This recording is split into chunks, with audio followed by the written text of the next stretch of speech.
Hot అంశాలపై debate news బెంచ్కి స్వాగతం.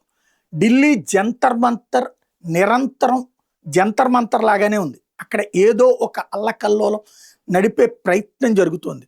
ఒకవైపున నీట్ కోసం ఇదంతా అంటుంటే లేదు, దారి తప్పింది ఉద్యమం అన్నటువంటిది జాతీయవాదులు మాట్లాడుతుంది. అసలు ఏం జరుగుతోంది ఢిల్లీలో, ఈ పరిణామాల వెనకాల ఉన్న వాస్తవాలు ఏంటి? మాట్లాడింది ప్రస్తుతం మనతో పాటు ఉన్నారు జాతీయవాద విశ్లేషకులు రాకా సుధాకర్ గారు. నమస్తే అండి. నమస్తే సాయి గారు. ఈ ఢిల్లీలో 20వ తారీఖు జరిగిన ఉద్యమాన్ని ఎలా చూడాలి? వాస్తవానికి 20వ తారీఖున వాళ్ళు ఏదైతే పార్లమెంట్ ని ముట్టడి చేస్తామన్నటువంటి ప్రయత్నం చేశారో దానికి పోలీసుల అనుమతి లేదు. పోలీసుల అనుమతి లేకుండా వాళ్ళు బయలుదేరి వెళ్ళారు. కాబట్టి ఒక రకంగా పోలీసుల అనుమతి తీసుకోకుండా వెళ్ళడము చట్టవిరుద్ధము.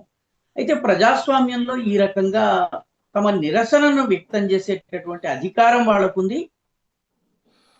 ఒక రకంగా చూస్తే పోలీసులు అత్యంత సంయమనంతో వ్యవహరించారు. పోలీసులు దెబ్బలు తిన్నారు. 4 పోలీసులు చాలా తీవ్రంగా గాయపడ్డారు. అందులో ఒకరి పరిస్థితి కొంత విషమంగా కూడా ఉంది. చాలా ప్రయత్నపూర్వకంగా వాళ్ళ మీద దాడులు జరిగినాయి. అయినప్పటికీ కూడా పోలీసులు రియాక్ట్ కాలేదు. కేవలం ఆపటం వరకే తప్ప పోలీసులు లాఠీ చార్జీ ఒక సందర్భంలో చేసినా కూడా కాళ్ళ మీద మాత్రమే కొట్టారు. మీరు విజువల్స్ లో ఇవన్నీ కూడా చాలా స్పష్టంగా కనిపిస్తున్నాయి. కాబట్టి నిజానికి దీనిని ఆపే విషయంలో పోలీసులు అవసరమైన దానికన్నా ఎక్కువ మెతకగా వ్యవహరించారన్నది నా అభిప్రాయం. నిజానికి ఇలాంటి దాడులు జరిగితే బహుశా మీకు గుర్తుండే ఉంటుంది, రామ్లీలా మైదాన్లో అన్నా హజారే నిరాహార దీక్షని భగ్నం చేయాలని చెప్పి ఢిల్లీ పోలీసులు చిదంబరం నాయకత్వంలో భావించినప్పుడు ఎంత భయంకరమైన లాఠీ చార్జీ చేశారో. చిట్ట చివరికి బాబా రామ్దేవ్ ఆడవాళ్ల దుస్తులు వేసుకుని పారిపోవలసి వచ్చింది, అంతగా కొట్టారు. దాంతో పోలిస్తే ఈసారి చాలా సాఫ్ట్ గా డీల్ చేసినట్టు, విద్యార్థుల భవిష్యత్తును, విద్యార్థుల యొక్క ఆరోగ్యాన్ని, సంక్షేమాన్ని దృష్టిలో పెట్టుకున్నట్టు చాలా స్పష్టంగా కనిపిస్తుంది. నిజానికి పోలీసులు గాయపడ్డారు. గాయపడ్డటువంటి విద్యార్థుల సంఖ్య చాలా తక్కువ. గాయపడ్డ వాళ్ళు కూడా పరిగెత్తి పారిపోతూ పడిపోయిన వాళ్ళ తప్పితే పోలీసుల లాఠీ వల్ల దెబ్బతిన్నటువంటి వాళ్ళు ఇవన్నీ విజువల్స్ లో కనిపిస్తున్నాయి. ఇది వాస్తవానికి దీని గురించి మనము ప్రూవ్ కూడా చేయనవసరం లేదు, విజువల్స్ లో కనిపిస్తున్నాయి. పైగా నాయకులు ఎవరైతే ఉన్నారో నాయకులు ఎవరు ఉద్యమంలో లేరు. ఇది అన్నిటికన్నా కీలకమైన విషయం. అభిజిత్ దీప్కే ఒక పోలీసు వాహనంలో కూర్చున్నారు. రెండవది విజయ్ దహియా ఆ పక్కనే ఉండే మాల్ లోపల, ఇక్కడంతా రణరంగం నడుస్తూ ఉంటే విజయ్ దహియా బర్గర్ తింటూ దొరికారు. కాబట్టి విద్యార్థి నాయకులని చెప్పే వాళ్ళు, ఈ కాక్రోచ్ జనతా పార్టీ నాయకులని చెప్పే వాళ్ళందరూ కూడా వాళ్ళు జాగ్రత్తగా ఉన్నారు. సాధారణ విద్యార్థులు నమ్మి వచ్చే ప్రతి ఉద్యమంలో కూడాను ఆ ఉద్యమము నిజమని నమ్మి వచ్చేవాళ్ళు గాయపడ్డారు. కాబట్టి ఇది ఒక రకంగా పోలీసులు అవసరమైన దానికన్నా కూడా మెతకగా వ్యవహరించినట్టుగా చాలా స్పష్టంగా అర్థమవుతోంది. ఈ ఒకసారి పోలీసులు వ్యూహపరంగా తప్పు చేయవచ్చును, 2 సార్లు చేయవచ్చును, కానీ 3 సార్లు కూడా పోలీసులు నిజానికి ప్రయోగించవలసినంత బలాన్ని ప్రయోగించకపోవడం ఒక రకంగా ఇది ఢిల్లీ పోలీసుల ఫెయిల్యూర్ అని నా అభిప్రాయం. ప్రభుత్వం ఆపిందనుకోవాలా, లేకపోతే వాళ్లే మెతగ్గా వ్యవహరించారనుకోవాలా? ప్రభుత్వం నుంచి స్పష్టమైన ఆదేశాలు ఉండి ఉంటాయండి. ఎందుకంటే విద్యార్థులను ఇటువంటి ఉద్యమాల్లో సర్వసాధారణంగా విద్యార్థి సంఘాలు కానీ లేకపోతే ఉద్యమం చేస్తున్న సంఘాలు కానీ కోరుకునేది ఏంటంటే హింస జరగాలి, తలలు పగలాలి, రక్తం ఓడాలి, వీడియోల్లో, టీవీల్లో, డిజిటల్ మీడియాలో ఆ రీల్స్ ని ప్రచారం చేయాలి, తమ పైన జరిగినటువంటి అన్యాయాన్ని దేశవ్యాప్తంగా అంతర్జాతీయంగా ఏజెన్సీ ఉండి వాళ్ళకి ప్రచారం ఉంటే చేసేటటువంటి ప్రయత్నం చేస్తారు. తలలు పగిలిన వాళ్ళు, వాళ్ళ కుటుంబాలు, వీళ్ళందరి ఇవి తీసుకోవడానికి ప్రయత్నం చేస్తారు. కాబట్టి ప్రభుత్వము ఆ స్థితికి రానివ్వకూడదని నిర్ణయించి కేవలము వాళ్ళని పార్లమెంట్ లో ప్రవేశించకుండా ఆపేటటువంటి ప్రయత్నమే చేసింది. కాబట్టి భారత ప్రభుత్వమే ఈ విషయంలో మెతక వైఖరిని అవలంబించింది అని నాకు అనిపిస్తుంది. ఎందుకంటే పోలీసులది ఆదేశం వస్తే వాళ్ళు ఎంత కఠినంగానైనా వ్యవహరించగలుగుతారు. కానీ ఇక్కడ ప్రభుత్వం నుంచి విద్యార్థులను కొట్టకూడదన్నటువంటి స్పష్టమైన ఆదేశాలు ఉన్నాయి. ఎందుకంటే వాస్తవానికి సాయి గారు ఒక్క మాట కనుక మనము చెప్పుకోవాలన్నట్లయితే, ఇది నీట్ పరీక్షలో వైఫల్యము, పేపర్ లీకేజ్ ఆ దశను దాటేసింది ఈ ఉద్యమం. ఇది మీడియా కూడా అర్థం కాదు. నీట్ పరీక్షకు వ్యతిరేకంగా ఉద్యమం ఈ రకమైనటువంటి పదజాలాన్ని వాడుతున్నారు. కానీ వాస్తవానికి ఉద్యమము అది దాటేసింది. ఇప్పుడు నీట్ అనేది ఇష్యూ కాదు. ఎందుకంటే నీట్ రీ ఎగ్జామ్ జరిగింది, ఫలితాలు వెలువడ్డాయి, తల్లిదండ్రులు పిల్లల అడ్మిషన్ కోసం ప్రయత్నం చేస్తున్నారు. పిల్లలు కూడా ఏ కాలేజీలో మనకు అడ్మిషన్ వస్తుంది, దానికి ఏం చేయాలి అన్న హడావిడిలో ఉన్నారు. కాబట్టి నీట్ విద్యార్థులు ఎవరు కూడా ఉద్యమంలో పాల్గొన్నారు. కాబట్టి ఇష్యూ నీటిని దాటేసింది. అయినప్పటికీ వీళ్ళు ధర్మేంద్ర ప్రధాన్ రాజీనామా చేయాలని కోరుతున్నారు. ఈ దేశంలో ఇప్పటికీ 174 పరీక్షలు లీక్ అయినాయి. ఏ మంత్రి రాజీనామా చేశారు? ధర్మేంద్ర ప్రధానే ఎందుకు రాజీనామా చేశారు? ధర్మేంద్ర ప్రధాన్ రాజీనామాకి న్యూ ఎడ్యుకేషన్ పాలసీ ఏదైతే భారతీయ జనతా పార్టీ ప్రభుత్వం తీసుకొస్తుందో, న్యూ ఎడ్యుకేషన్ పాలసీని అడ్డుకోవడము ప్రధాన లక్ష్యంగా వామపక్ష విద్యార్థి ముఠాలు ఏవైతే ఉన్నాయో వాటి లక్ష్యం. కాబట్టి ఇది నీట్ కోసం జరుగుతున్నటువంటి ఉద్యమం కాదు. దీనిలో రాజకీయ కోణం కూడా ఉంది. అది మనం తర్వాత ప్రశ్నల ఆధారంగా డిస్కస్ చేయవచ్చు సాయి. రైట్. ఇక్కడ ఈ ఉద్యమం చేస్తున్న వాళ్ళు మొదటి దాకా అయితే జనం కనిపించలేదు. 20వ తారీఖు దాకా కూడా చూస్తే 300 నుంచి 500, 1000 మంది రోజుకి కనబడితే, అది కూడా భోజనాల టైంకి. అది అకస్మాత్తుగా ఉద్యమం టైంకి ఇంతమంది రావడం వాళ్ళ ప్లానింగా, లేకపోతే వేరే వాళ్ళ ప్లానింగ్లో దీన్ని వాడుకున్నారు అనుకోవాలి? చాలా మంచి ప్రశ్న సాయి గారు. ఒకటి, పార్లమెంట్ మీద దాడి చేయాలని వాళ్ళు నిర్ణయించుకున్నప్పుడు 200-300 మంది ఉంటే సరిపోదు కాబట్టి మొబిలైజేషన్ జరిగింది. గమనించాల్సినటువంటి విషయం ఏంటంటే, ఢిల్లీ యూనివర్సిటీలో కానీ జవహర్లాల్ నెహ్రూ యూనివర్సిటీలో కానీ, ఈ 2 యూనివర్సిటీలో కూడాను ఆర్ఎస్ఎస్ బీజేపీ వ్యతిరేక శక్తులు మొదటి నుంచి కూడా వాటి ఆధిపత్యం ఉంది. పైగా ఈ మధ్య కాలంలో ఢిల్లీలో అనేక ప్రైవేట్ యూనివర్సిటీస్ వచ్చాయి. జేఎన్యూలో ప్రభుత్వ ఒత్తిడిని తట్టుకోలేనటువంటి వాళ్ళు, రిటైర్ అయినటువంటి వాళ్ళు, ఢిల్లీ యూనివర్సిటీలో రిటైర్ అయినటువంటి వాళ్ళు, వీళ్ళందరూ కూడా ఈ యూనివర్సిటీలో చేరారు. వాస్తవానికి సాయి గారు, ఇది దేశమంతా జరుగుతోంది. ఆ మధ్య నేను గుంటూరుకి వెళ్ళాను. గుంటూరులో నాగార్జున యూనివర్సిటీలో ఏదో ప్రసంగించడానికి వెళితే, నాగార్జున యూనివర్సిటీ చుట్టూ 8 యూనివర్సిటీస్ ఉన్నాయి. 8 యూనివర్సిటీలు ప్రైవేట్ యూనివర్సిటీలు, ఫీజులు ఎక్కువ. అక్కడ ఫీజులు ఎక్కువ. నాగార్జున యూనివర్సిటీతో పోలిస్తే 10 రెట్ల ఫీజులు ఎక్కువ. వాళ్ళలో అడ్మిషన్స్ ఎక్కువ. ఒక్కొక్క యూనివర్సిటీలో 5,000 మంది విద్యార్థులు ఉంటే, నాగార్జున యూనివర్సిటీలో 2,500-3,000 విద్యార్థులు ఉన్నట్టుగా అప్పుడు నాకు ఆ సమయంలో చెప్పారు. ఇదే పరిస్థితి హైదరాబాద్లో మీకు వాస్తవంగా పాత యూనివర్సిటీ ఉస్మానియా యూనివర్సిటీ గురించి మనం మాట్లాడతాం. కానీ హైదరాబాద్లో ఈరోజు ఎన్ని యూనివర్సిటీస్ ఉన్నాయి? ఇక్ఫా యూనివర్సిటీ ఉంది, లేకపోతే మీకు ఓక్సన్ యూనివర్సిటీ ఉంది, సింబయోసిస్ ఉంది. ఢిల్లీలో కూడా ఇదే జరిగింది. ఢిల్లీలో ముఖ్యంగా కొన్ని ప్రైవేట్ యూనివర్సిటీల్లో విద్యార్థులను LGBTQ విషయంలో, లెస్బియన్, గే, ట్రాన్స్జెండర్, ట్రాన్స్వెస్టైట్, తర్వాత మిగతా ఈ వీటి వైపు తీసుకువెళ్ళేటటువంటి కోర్సెస్ ఉన్నటువంటి దాన్ని ఎంకరేజ్ చేసే ప్రొఫెసర్స్ ఉన్నారు. అదేవిధంగా వామపక్ష భావాలు ఉన్నటువంటి ప్రొఫెసర్స్ ఉన్నారు. కాబట్టి ముఖ్యంగా అశోక యూనివర్సిటీ ఉంది. అశోక యూనివర్సిటీ ఇటువంటి వీటి నుంచి విద్యార్థుల్ని మొబిలైజ్ చేయడం జరిగింది. ఇది ఒకటి. రెండవది AISA, All India Students Association. ఇది పూర్తిగా మావోయిస్టు మద్దతుదారు. SFI, Student Federation of India, Marxist మద్దతుదారు. ఇటువంటి విద్యా సంస్థలు కూడా చాలా పెద్ద ఎత్తున వచ్చినాయి. మీకు గుర్తుండే ఉంటుంది, 2-3 నెలల క్రితము ఢిల్లీలో నోయిడా ప్రాంతంలో పారిశ్రామిక వాడలో అల్లర్లు జరిగినాయి. చాలా పథకం ప్రకారం అల్లర్లు జరిగినాయి. ఇది ఒక 80 ప్లేసెస్ ని ఐడెంటిఫై చేసి అక్కడ బస్సుల్ని తగలబెట్టాలి, కార్లను తగలబెట్టాలి, పెట్రోల్ బంకుల మీద దాడి చేయాలని. కాబట్టి ఆ గ్రూప్ కూడా వచ్చి దీనిలో చేరింది. కొంత రాజకీయ పార్టీలు కూడా ఉన్నాయి. ముఖ్యంగా ఈ కాక్రోచ్ జనతా పార్టీ వెనుక ఆమ్ ఆద్మీ పార్టీ ఉంది. ఇందులో ఎవరికి సందేహం ఉండడానికి వీల్లేదు. ఎందుకంటే ఆమ్ ఆద్మీ పార్టీ యొక్క ప్రచార వ్యవహారాలు చూసేటటువంటి అభిజిత్ దీప్కి ఈరోజు కాక్రోచ్ జనతా పార్టీ అధినాయకుడు. అదేవిధంగా ఆమ్ ఆద్మీ పార్టీకి సంబంధించినటువంటి డిజిటల్ క్యాంపెయిన్ ని చూసేటటువంటి విజయ్ దహియా దీనికి నాయకుడు.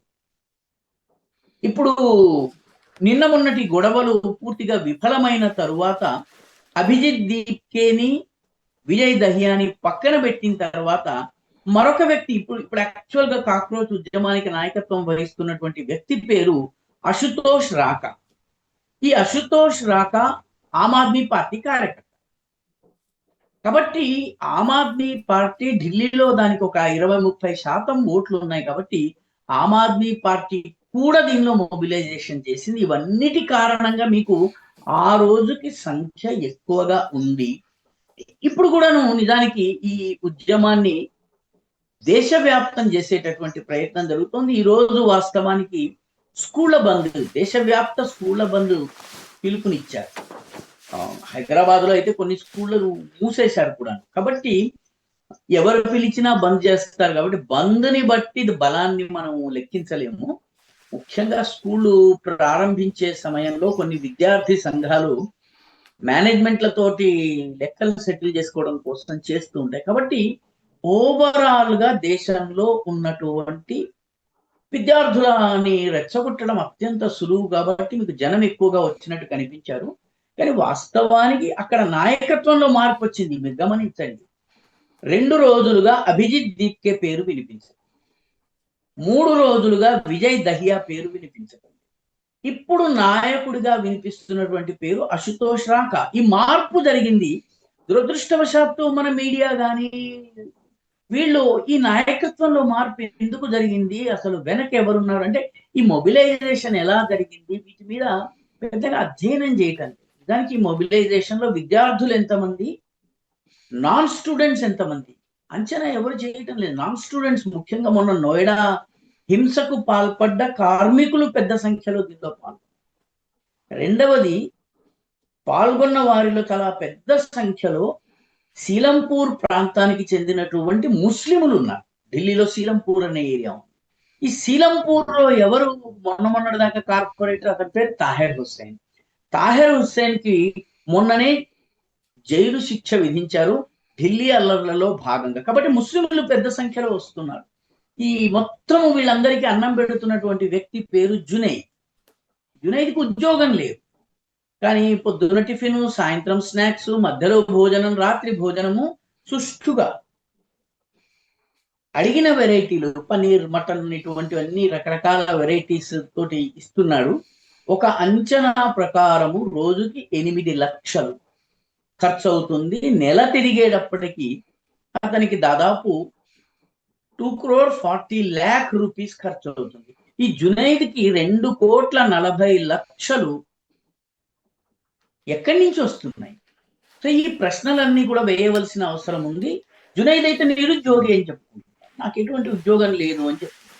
ఇదే జునైద్ తాహెర్ హుస్సేన్ ఎన్నికల్లో ప్రచారం చేశారు, షాహీన్ బాగ్ ఉద్యమంలో నాయకత్వం వహించారు. కాబట్టి ఈ మొత్తం ఉద్యమంలో ఇప్పుడు మీకు కనిపిస్తున్న వాళ్ళు కొత్త వాళ్ళు ఎవరు లేరు సాయి, గతంలో ఉన్న వాళ్ళే ఉన్నారు. ఇక్కడ గమనించాల్సిన ఒక్క విషయం, ఒక్క క్షణం తీసుకుంటాను. యోగేంద్ర యాదవ్ ఈ ఉద్యమంలో హఠాత్తుగా 2 రోజుల క్రితం వచ్చి దాని నాయక స్థానంలో నిలబడ్డాడు. యోగేంద్ర యాదవ్ ఒక స్టేట్మెంట్ ఇచ్చాడు. ఆ స్టేట్మెంట్ ఏంటంటే, పార్లమెంటుతో పని లేదు, పార్లమెంట్లో మెజారిటీతో పని లేదు, వీధి పోరాటాల ద్వారా ఈ ప్రభుత్వాన్ని పడగొట్టాలి. యోగేంద్ర యాదవ్ వంటి వ్యక్తి సిఎస్డిఎస్ వంటి చాలా సుప్రతిష్ఠితమైన సంస్థల్లో పనిచేసిన వ్యక్తి, రాహుల్ గాంధీ యొక్క భారత్ జోడో పదయాత్రకి సంబంధించి స్వచ్ఛంద సంస్థలన్నీ కలిపి ఒక తాటి మీదకి తీసుకొచ్చిన వ్యక్తి, ఆమ్ ఆద్మీ పార్టీ వ్యవస్థాపకుల్లో ఒకరు, చాలా శాంతియుతంగా మాట్లాడేటటువంటి యోగేంద్ర యాదవ్ వీధి పోరాటాల ద్వారా మాత్రమే ఈ ప్రభుత్వాన్ని పడగొట్టగలము అని అన్నారు. కాబట్టి ఈ స్టేట్మెంట్స్ పెద్దగా ప్రచారం పొందడం లేదు. అంటే వీధి పోరాటాల ద్వారా నేపాల్లోనో బంగ్లాదేశ్లోనో చేసినట్టుగా చేసే ప్రయత్నం జరుగుతుంది సాయి గారు. కాబట్టి ఈ ఉద్యమంలో ఇప్పుడు కనిపిస్తున్నటువంటి జనం ఎవరైతే ఉన్నారో వీళ్ళందరూ కూడా అయితే ఆమ్ ఆద్మీ పార్టీ, లేకపోతే వామపక్ష స్టూడెంట్స్ యూనియన్స్, లేకపోతే అతివాద మావోయిస్టు మద్దతుదారులైనటువంటి కార్మిక వర్గం. మొన్నే నోయిడాలో హింస జరిగింది, దాని గురించి మనం పెద్దగా మర్చిపోయి ఉంటాం. వీళ్ళందరూ వస్తున్నారు, వీళ్ళకి నాయకత్వం వహిస్తున్నది ఇప్పుడు అశుతోష్ రాక అభిజిత్ దీప్కే వెనక్కి వెళ్ళిపోయాడు. మన పత్రికల్లో పెద్దగా రాయడం లేదు. విజయ్ దహియాని పార్టీ నుంచి బహిష్కరించారు, ఎందుకంటే అందరూ పోరాడుతుంటే ఈయన బర్గర్ తింటున్నాడు కాబట్టి. ఇప్పుడు ఎక్కువగా వినిపిస్తున్నది అశుతోష్ రాక. కాబట్టి లీడర్షిప్ మార్పు జరిగింది అక్కడ. కాబట్టి ఇవన్నిటిని కూడా మనం పరిగణలోకి తీసుకోవాలి సార్. ఈ ఢిల్లీ మొన్న పార్లమెంట్ ముట్టడి ఈ యాజిటేషన్ కోసమేనా, నిజంగా పార్లమెంట్ లోపలికి వెళ్ళి అప్పట్లో అంటే కొంతమంది అక్కడ పిలుపులు ఇచ్చారు, నేపాల్ తరహా తయారు చేస్తాము కాసేపట్లో చూడండి అని చెప్పేసి, అలాంటి పక్కా ప్లాన్తో వెళ్ళారా లేకపోతే వాళ్ళలోని ఆవేశపూరిత ప్రకటనలు అనుకోవాలా? నిజానికి మన పార్లమెంట్లోకి ప్రవేశించడం చాలా కష్టం సార్. మన పార్లమెంట్లో 4 అంచెల వ్యవస్థ ఉంటుంది. ఈవెన్ ఎంపీలు కూడా 4 అంచెల వ్యవస్థ దాటి మాత్రమే వెళ్ళగలరు. భారత పార్లమెంట్లోకి ప్రవేశించడం అంత సులువు కాదు. అప్పుడెప్పుడో భగత్ సింగ్ కాగితాలు విసిరేశారు కాబట్టి అది ఇప్పుడు ఏదో సాధ్యమవుతుంది అనుకుంటే అది అసాధ్యము. 2001 పార్లమెంటు దాడి తరువాత మొత్తము సెక్యూరిటీ ప్రోటోకాల్ మారిపోయింది. విలేకరులు సైతం 4 అంచెల సెక్యూరిటీ దాటితే గానీ లోపలికి పార్లమెంట్లోకి ప్రవేశించలేరు. మీరు జస్ట్ పార్లమెంట్ని మేము చూస్తాము అని చెప్తే కూడా ఎంపీ మీకు రికమెండ్ చేయాలి. మీరు ఏదైనా లోపలికి వెళ్ళి అల్లరి చేస్తే ఆ ఎంపీ ఎవరో ఆ ఎంపీని అకౌంటబుల్ చేస్తారు. కాబట్టి చాలా సెక్యూరిటీ ప్రోటోకాల్ ఉంది. అంత సులువుగా మన పార్లమెంట్లో ప్రవేశించారు. ఇది వాస్తవానికి ప్రభుత్వాన్ని మెంటల్ గా దెబ్బతీసేటటువంటి ప్రయత్నం. అయితే ఈ ప్రయత్నంలో ఇప్పుడు ఆల్రెడీ ఒక గణనీయమైనటువంటి మార్పు వచ్చింది. ఇది పత్రికలు, ముఖ్యంగా మీడియా విశ్లేషకులు గమనించవలసినటువంటి మార్పు ఏంటంటే, నిన్న మొన్నటి వరకు ఈ ఉద్యమాన్ని ఆమ్ ఆద్మీ పార్టీ తెర వెనక ఉంచి తన కీలు బొమ్మల్ని ముందుంచి ఉద్యమం చేసింది. 21 రోజులుగా సోనం వాంగ్చుక్ నిరాహార దీక్ష ఇదంతా జరిగింది. ఇదంతా అయిన తర్వాత రాహుల్ గాంధీ ప్రధానమంత్రి ఇంటిని ముట్టడించారు. రాహుల్ గాంధీ, ప్రియాంక గాంధీ, ఒక 25 మంది ఎంపీలు, తర్వాత పార్టీ కార్యకర్తలు, వీళ్ళు చాలా ప్లాన్డ్ గా పక్కనే ఉన్నటువంటి మల్లికార్జున్ ఖర్గే ఇంట్లో ఆయన పుట్టినరోజు సందర్భంగా ఆయనని గ్రీట్ చేయడానికి వెళ్ళినట్టుగా సమావేశమై అక్కడి నుంచి నేరుగా ప్రధానమంత్రి ఇంటిని ముట్టడించారు. ప్రధానమంత్రి ఇంటిని రాహుల్ గాంధీ ముట్టడించిన తరువాత అల్లరి జరిగింది. వాళ్ళతో మాట్లాడేందుకు కేంద్ర మంత్రి జితేంద్ర సింగ్ 3 దఫాలు చర్చించారు. ఇదంతా అయిన తర్వాత పోలీసులు వాళ్ళని అరెస్ట్ చేసి తీసుకెళ్లారు. రాహుల్ గాంధీని కాళ్ళు చేతులు పట్టుకుని అరెస్ట్ చేసి తీసుకెళ్లడం ఇదంతా కూడా పేపర్లో వచ్చిన తర్వాత మేము 21 రోజులుగా చేసినటువంటి ఉద్యమము ఒక్కసారిగా తెర వెనుకకి వెళ్ళింది. రాహుల్ గాంధీ కాంగ్రెస్ పార్టీ క్రెడిట్ కొట్టేసింది అన్నటువంటి గొడవ నడుస్తోంది ప్రస్తుతం కాంగ్రెస్ కిను ఆమ్ ఆద్మీ పార్టీకి. దీనికి కారణం చాలా సులువు అర్థం చేసుకోవడం. ఎందుకంటే రాబోయే రోజుల్లో పంజాబ్లో ఎన్నికలు, పంజాబ్ ఎన్నికల్లో ప్రధాన అధికార పక్షము ఆమ్ ఆద్మీ పార్టీ, ప్రధాన విపక్షం కాంగ్రెస్ పార్టీ. కాబట్టి ఈ రెండిటి యొక్క ఆధిపత్య పోరాటం ఢిల్లీ వీధుల్లో జరిగింది. రాహుల్ గాంధీ చాలా తెలివిగా ఈ ఉద్యమాన్ని తన చేతుల్లోకి తీసుకుని దీని ప్రచారం అంతా ఆయన పొందారు.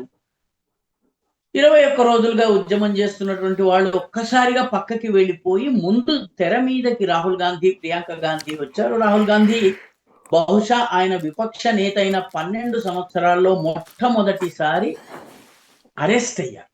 అది దేశవ్యాప్తంగా పత్రికలు ఆ ఫోటోల్ని వాటిని ప్రచారం చేసేసరికి ఆమ్ ఆద్మీ పార్టీ దెబ్బతిన్నట్టుగా భావించింది. తమ యొక్క మొత్తం గేమ్ ని కాంగ్రెస్ పార్టీ దెబ్బతీసింది అన్నటువంటి, అందుకే ఆమ్ ఆద్మీ పార్టీ స్టేట్మెంట్ కూడా ఇచ్చింది. బీజేపీ కాంగ్రెస్ లు కుమ్మక్కై ఉద్యమం చేశాయని చెప్పి కూడా స్టేట్మెంట్ ఇచ్చాయి. మొత్తం మీద ఈ ఉద్యమపు క్రెడిట్ ని తీసుకోవడం కోసము ఈ రెండు పార్టీల మధ్య పోటీ నడుస్తుంది. వామపక్ష ప్లస్ ఆమ్ ఆద్మీ పార్టీ ఒకవైపు, కాంగ్రెస్ పార్టీ ఒకవైపు. కాంగ్రెస్ పార్టీ రాహుల్ గాంధీ అరెస్ట్ అయితే మీడియాలో ఉన్నారు, మీరు ఉన్నారు, నేను మీడియాలో ఉన్నారు, ఎవరి ఫోటో మనం వేస్తాం, రాహుల్ గాంధీ ఫోటో వేస్తాం. కాబట్టి ఆధిపత్య పోరు కూడా నడుస్తున్నది సాయి గారు. ఈ యాంగిల్ ని కూడా మనం పరిగణలోకి తీసుకోవాలంటే 20 రోజులు ఉద్యమం చేసిన వాళ్ళు రాహుల్ గాంధీ యొక్క ఒక్క ఉద్యమంతో వాళ్ళందరూ వెనక్కి విడిపోయారు. కాబట్టి అక్కడ నాయకత్వంలో తేడాలు వస్తున్నాయి. ఆమ్ ఆద్మీ పార్టీ క్రెడిట్ కొట్టడానికి చేస్తున్న ప్రయత్నాల్ని కాంగ్రెస్ గడ్డి కొడుతుంది. మొత్తం మీద ఉద్యమంలో ఇప్పుడు 2-3 చిలికలు ఉన్నాయి సాయి గారు. కాబట్టి ప్రభుత్వము వీటిని హ్యాండిల్ చేయడం చాలా సులువైంది.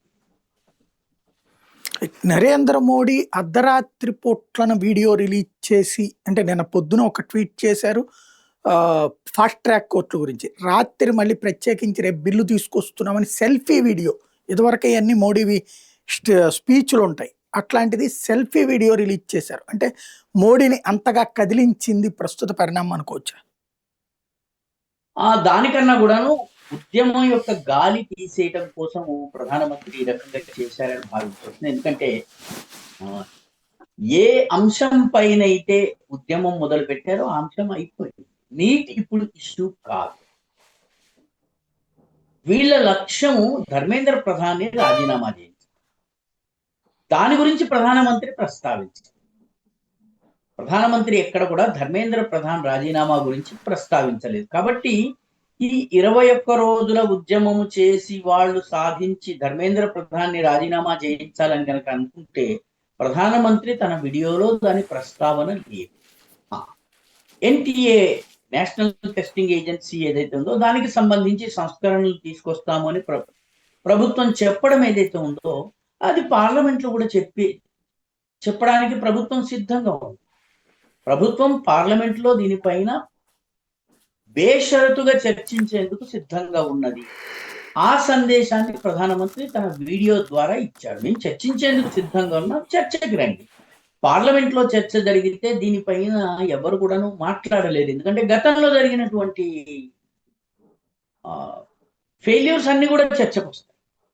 అప్పుడు ఎవరు రాజీనామా చేశారు, ఎవరు అకౌంటబుల్, వాటి గురించి మీకు సాయి గారు జర్నలిస్ట్ గా మీకు కూడా గుర్తుండి ఉంటుంది. ఆంధ్రప్రదేశ్ లో తెలుగుదేశం, అవిభక్త ఆంధ్రప్రదేశ్ లో తెలుగుదేశం పరిపాలనా కాలంలో పేపర్ లీకేజ్ జరిగితే పీటర్ సుబ్బయ్య అనే వ్యక్తిని అరెస్ట్ చేశారు, మీకు గుర్తుండే ఉంటుంది. చాలా పెద్ద వివాదం జరిగింది. అప్పుడు విద్యామంత్రి రాజీనామా చేయలేదు, తెలుగుదేశం అయినప్పటికీ కూడా. కాబట్టి ప్రధానమంత్రి కూడా ధర్మేంద్ర ప్రధాన్ రాజీనామా గురించి మాట్లాడకుండా విద్యారంగ సంస్కరణల గురించి, పరీక్షల విషయంలో సంస్కరణల గురించి మాట్లాడారు ఆయన వీడియోలో. ఈ వీడియో రిలీజ్ చేయడంలో ఉద్దేశం ఏంటంటే ప్రభుత్వము కఠినంగా వ్యవహరించటం లేదు అన్నటువంటి స్పష్టమైన సందేశం ఇవ్వడం కోసమే ప్రధానమంత్రి మాట్లాడారు. ధర్మేంద్ర ప్రధాన్ రాజీనామా ప్రస్తావన రాలేదు. కాబట్టి వీళ్ళ లక్ష్యము పరీక్షలుగా, వీళ్ళ లక్ష్యము ధర్మేంద్ర ప్రధాన్ రాజీనామా చేయటము, ధర్మేంద్ర ప్రధాన్ తర్వాత హోంమంత్రి రాజీనామా, ఆ తరువాత మోదీ రాజీనామా వీళ్ళు కోరుకున్నారు. ఈ 3లో మొట్టమొదటి ధర్మేంద్ర ప్రధాన్. దాని విషయంలో ప్రధానమంత్రి ఏమి మాట్లాడారు? రైట్. ఈవేళ ఏదైతే జంతర్ మంతర్ దగ్గర అయితే మొన్నటిదాకా వచ్చిన జనంతో పోలిస్తే ఇప్పుడు మొన్న వచ్చిన వాళ్ళు అక్కడే నిలబడిపోయారు. ఇప్పుడు దేశంతో నలుమూలల నుండినే కాకుండా విదేశాల నుండి కూడా స్విగ్గీలు, జొమాటోలు ఆర్డర్లు ఇచ్చి మరి అక్కడికి పెద్ద ఎత్తున ఆహారాన్ని పంపిస్తున్నారు. దాన్ని ఇప్పుడు వీళ్ళు చెప్తున్నటువంటి పాయింట్ ఏంటంటే మా ప్రపంచమంతా కదిలింది, స్పందిస్తోంది అన్నటువంటిది. దాన్ని ఎలా చూడాలి? ఆ ప్రచారం అయితే జరుగుతుంది. చాలా మంది విదేశీయులు సాధువుల వేషం వేసుకుని కూడా వచ్చి ఆ క్యాంప్ సైట్ లో కూర్చున్నట్టుగా దానికి సంబంధించినటువంటి వీడియోలు సర్క్యులేట్ అవుతున్నాయి. భారతదేశపు అంతర్గత వ్యవహారంలో విదేశీయులు జోక్యం చేసుకు వాళ్ళు స్విగ్గీ, జొమాటోల ద్వారా ఫుడ్ పంపించినా లేకపోతే వాళ్ళు ప్రత్యక్షంగా ఉద్యమంలో పాల్గొన్నా కూడాను అది చట్ట విరుద్ధము. వాళ్ళు టూరిస్టులుగా వచ్చి రాజకీయాల్లో పాల్గొనడం చట్టవిరుద్ధము. వాళ్ళని అరెస్ట్ చేయవలసి ఉంటుంది. ఢిల్లీ ప్రభుత్వము, ఢిల్లీ పోలీసులు అరెస్ట్ చేస్తారు. ఎందుకంటే ఈ దేశంలో టూరిస్ట్ వీసాతో వచ్చినటువంటి వాడు కేవలం టూరిస్ట్ గా ఉండాలి. వాడు ఉద్యమాల్లో పాల్గొనడానికి లేదు, మత ప్రచారం చేయడానికి కూడా లేదు. సాయి గారు, మన దగ్గర చాలా మంది సువార్తలు వినిపించడానికి వచ్చేటటువంటి వాళ్ళు టూరిస్ట్ వీసాల మీద వస్తారు. వాళ్ళ మీద కంప్లైంట్ చేస్తే వాళ్ళ సమావేశాలు రద్దు అవుతాయి, వాళ్ళ యొక్క వీసా రద్దు చేసి వాళ్ళని దేశం దాటించేస్తారు. కాబట్టి విదేశీయులు దీనిలో ప్రవేశిస్తున్నారు అంటే వాళ్ళందరి పైన కఠినాతి కఠినమైనటువంటి చర్యలు తీసుకోవడం ప్రభుత్వం యొక్క బాధ్యత. ఆ రకంగా విదేశీయులు ఎవరు పాల్గొన్నా కూడా ముందు వాళ్ళని అరెస్ట్ చేయడం, చేసి వాళ్ళని ఈ దేశం దాటించి బయటకు పంపడం. విదేశాల నుంచి స్విగ్గీ, జొమాటో ఈ ఆర్డర్స్ ఏవైతే ఉన్నాయో విదేశీ ధనము ద్వారా ఈ రకంగా చేయడం కూడా అది చట్ట విరుద్ధము. దాని మీద కూడా యాక్షన్ ఉంటుంది.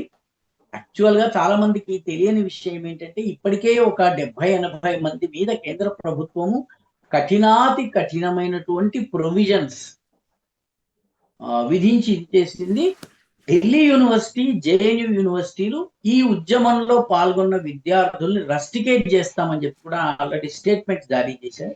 కాబట్టి కొన్ని విషయాల్లో ప్రభుత్వం చాలా కఠినంగా వ్యవహరిస్తోంది. అయితే లాఠీలతో కొట్టి విజువల్స్ నిచ్చి విజువల్ ప్రచారం చేయడానికి వీలు లేకుండా ప్రభుత్వం చేస్తోంది. ముఖ్యంగా విదేశీయులు గనక ఉద్యమంలో పాల్గొన్న, నిన్న కొందరు విదేశీయులు సాధు సన్యాసుల వేషంలో వచ్చారు. నిన్న 5-6 ఈ రకంగా వచ్చి పట్టుబడ్డారు.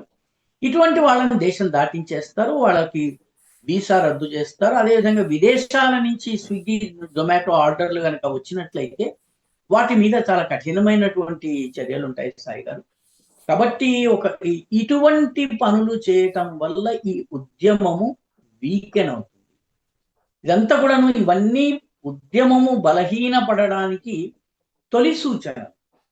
విదేశీయులు వచ్చి ఉద్యమంలో పాల్గొనడం కానీ, విదేశీయులు డబ్బులిచ్చి దీన్ని నడిపించటం కానీ, దీనివల్ల ఏమవుతుందంటే జాతీయవాద శక్తులు ఎవరైతే నిజంగా నీట్ కోసమో లేకపోతే దేనికోసమో వచ్చినటువంటి వాళ్ళు దూరం వెళ్ళిపోయేటటువంటి ప్రమాదం ఉంటుంది. మీరు మన దేశంలో ఇటువంటివి 3 పెద్ద ఉద్యమాలు జరిగినాయి. సాయి గారు, విద్యార్థులు చేసి సమాజంలో మార్పు తీసుకొచ్చిన 3 ఉద్యమాలు ఉన్నాయి. 74 ప్రాంతంలో లోక్నాయక్ జయప్రకాష్ నాయకత్వంలో చాలా పెద్ద ఉద్యమము, గుజరాత్ నవనిర్మాణ ఉద్యమము, బీహార్లో నవనిర్మాణ ఉద్యమం జరిగింది. దానికి మొత్తం దేశంలో ఉన్నటువంటి యువత పనిచేశారు. అయితే అక్కడ విదేశీ శక్తులు లేరు. జయప్రకాష్ నారాయణ వంటి ఒక అందరూ ఆరాధించేటటువంటి త్యాగపూరిత వ్యక్తిత్వం ఉన్నటువంటి వ్యక్తి దానికి నాయకత్వం వహించారు. రెండవ అతిపెద్ద ఉద్యమం అన్నా హజారే సమయంలో అవినీతికి వ్యతిరేకంగా జనలోక్పాల్ కావాలని చెప్పి ఉద్యమం జరిగింది. అన్నా హజారే కూడాను సర్వమాన్యుడైనటువంటి వ్యక్తి. ఆయనకి ఆల్ పాన్ ఇండియా వ్యక్తిత్వం ఉన్నందువల్ల ఇప్పుడు జరిగిన ఉద్యమానికి ఆ రకమైనటువంటి పాన్ ఇండియా వ్యక్తి లేరు. సోనం వాంగ్చుక్ కి అటు అన్నా హజారే కానీ ఇటు లోక్నాయక్ జయప్రకాష్ నారాయణ కానీ వీళ్ళిద్దరికీ ఉన్నటువంటి వ్యక్తిత్వం లేదు. ఆయన మీద అనేక ఆరోపణలు ఉన్నాయి. విదేశీ నిధులు అక్రమంగా సేకరించినట్టుగాను, ప్రభుత్వం ఇచ్చినటువంటి భూమి 135 ఎకరాల భూమిలో యూనివర్సిటీ పెడతానని చెప్పి పెట్టకపోవడం, ఇటువంటి అనేక ఆరోపణలు ఆయన మీద ఉన్నాయి. ఆయన కాంగ్రెస్ పార్టీ మంత్రి గారి కొడుకు. ఆయన అన్నా హజారేయో జేపీయో త్యాగమూర్తులు. ఈయన అలాగా కాదు, శ్రీనగర్ లో చాలా పెద్ద భవనంలో నివసిస్తారు. ఈయన లద్దాఖ్ లో కూడా ఉండరు. చాలా మందికి తెలియని విషయం ఏంటంటే ఈ ఇల్లు లద్దాఖ్ కాదు, ఈయన శ్రీనగర్ లో దల్ లేక్ దగ్గర నివసిస్తారు. కాబట్టి ఆ ఇమేజ్ లేదు, ఆ రకమైనటువంటి వ్యక్తిత్వం లేదు. అందుకని ఈ ఉద్యమము ఎక్కువ కాలం నడవదు, ఇది పెద్దగా ఫలితం చూపిస్తుందని నాకు అనిపించటం లేదు. విదేశీయులు ఈ ఉద్యమంలో గనక ప్రవేశిస్తే అది ఈ ఉద్యమం యొక్క అంతానికి నాంది పలికినట్టుగా అవుతుంది. విదేశీయులు ఉద్యమంలో పాల్గొంటే చాలా కఠినమైనటువంటి చర్యలు ఉంటాయి. ఫైనల్ గా ఒకటి చెప్పండి, వీళ్ళు అంటే క్రిందటిసారి మనం చూసాం రైతుల పేరిట జరిగిన ఉద్యమం దాదాపుగా ఏళ్ల తరబడి నడవటం, ఆ తర్వాత ఆమ్ ఆద్మీ పార్టీ అధికారంలోకి వచ్చింది పంజాబ్లో. ఇప్పుడు మళ్ళీ పంజాబ్ ఎలక్షన్స్ జరగబోతున్నాయి. ఈ ఉద్యమం పంజాబ్ ఎలక్షన్స్ దాకా జరుగుతుంది అనుకోవచ్చు. ఖచ్చితంగా పంజాబ్ ఎలక్షన్స్ వరకు ఏదో ఒక హడావుడి జరుగుతుంది. పంజాబ్ లో జరగకుండా పంజాబ్ వెలుపల జరుగుతుంది. తద్వారా మధ్య తరగతిని ప్రభావితం చేసేటటువంటి ప్రయత్నం జరుగుతుంది. ఎందుకంటే ప్రస్తుతం పంజాబ్ లో ఆమ్ ఆద్మీ పార్టీ పరిస్థితి బాగాలేదు. 3 ప్రధానమైనటువంటి కారణాలు. వీళ్ళు మాదక ద్రవ్యాలని అంతం చేస్తామన్నటువంటి నినాదంతో వచ్చారు. మాదక ద్రవ్యాలను ఏమాత్రం అంతం చేయలేదు ఒకటి. రెండవది, ఆమ్ ఆద్మీ పార్టీ నుంచి మధ్యతరగతి ప్రజల యొక్క విముఖత పెరిగింది. ఇది రెండవ ప్రధానమైనది. ఆమ్ ఆద్మీ పార్టీకి చెందినటువంటి 5-6 మంత్రులు అవినీతి ఆరోపణల్లో ఇరుక్కుని రాజీనామా చేయవలసి వచ్చింది, ఢిల్లీలో జరిగినట్టుగా. కాబట్టి ఆమ్ ఆద్మీ పార్టీ ఈరోజు సమస్యలు. పంజాబ్ రాజకీయాల్ని కాంగ్రెస్ పార్టీ కూడా అంతర్గత సమస్యల్లో ఉంది. చరణ్జీత్ సింగ్ చన్నీ నాయకత్వంలో ఒక గ్రూప్ ఉంది, ఆయనను వ్యతిరేకించే రెండవ గ్రూప్ ఉంది. కాంగ్రెస్ లో కూడా గ్రూపిజం ఉంది. అయితే పంజాబ్ లో మొట్టమొదటిసారి 4 కోణాల చతుష్కోణీయ పోటీ జరగబోతోంది. ఒకవైపు ఆమ్ ఆద్మీ పార్టీ, రెండవ వైపు కాంగ్రెస్, మూడవ వైపు అకాలీదళ్ ఒంటరిగా పోరాడుతుంది, 4వ వైపు బీజేపీ. సమస్య ఎక్కడ వచ్చిందంటే, బీజేపీ లాస్ట్ అసెంబ్లీ ఎలక్షన్స్ లో 4% ఓట్లు సంపాదించింది. కానీ లాస్ట్ లోక్సభ ఎలక్షన్స్ 2024 లో బీజేపీకి 18% ఓట్స్ వచ్చాయి. 4 కోణాల పోటీ జరిగినట్టయితే ఏ పార్టీకి 25-26% ఓట్లు వస్తాయో వాళ్ళు గెలుస్తారు. కాబట్టి పంజాబ్ లో ఆమ్ ఆద్మీ పార్టీ గ్రాఫ్ పడిపోతున్నది, కాంగ్రెస్ గ్రాఫ్ పెరగడం లేదు, అకాలీదళ్ అంతర్గత కలహాల్లో ఉంది. ఈ రోజు పంజాబ్ లో నెమ్మదిగా బలపడుతున్నటువంటి పార్టీ బీజేపీ.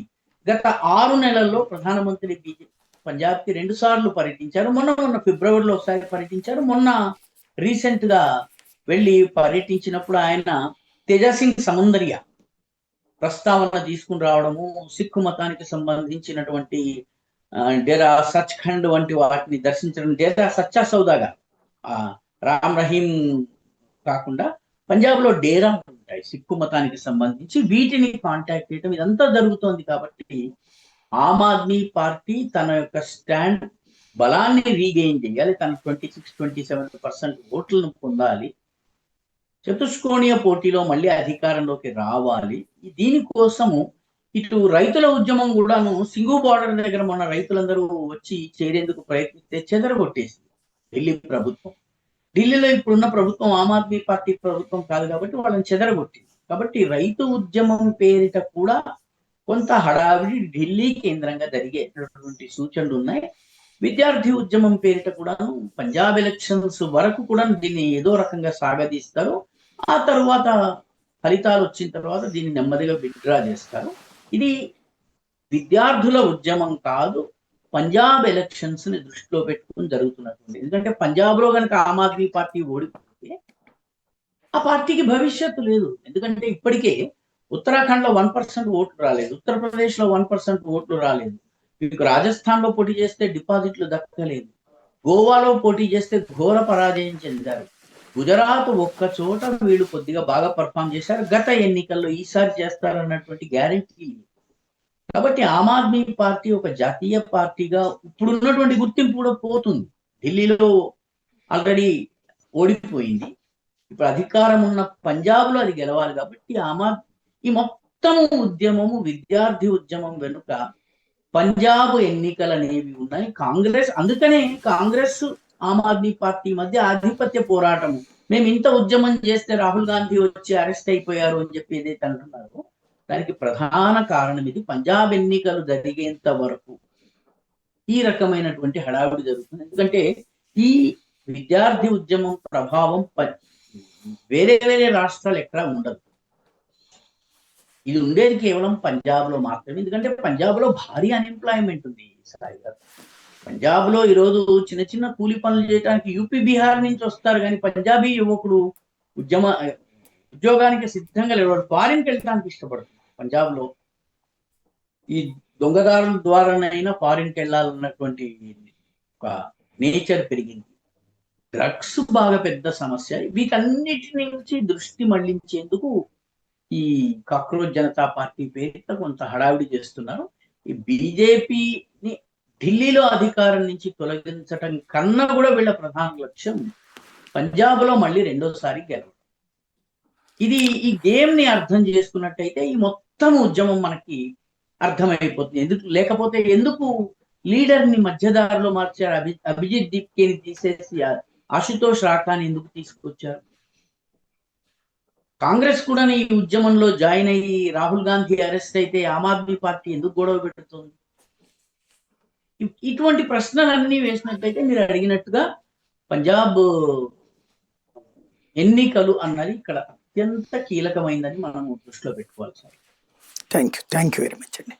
ఇది పరిస్థితి. ఢిల్లీలో జరుగుతున్న పరిణామాలలో ఒక కోణం ఒకవైపు చూస్తున్నప్పుడు రెండవ కోణంలో ఉన్న వాస్తవాలు ఇవి.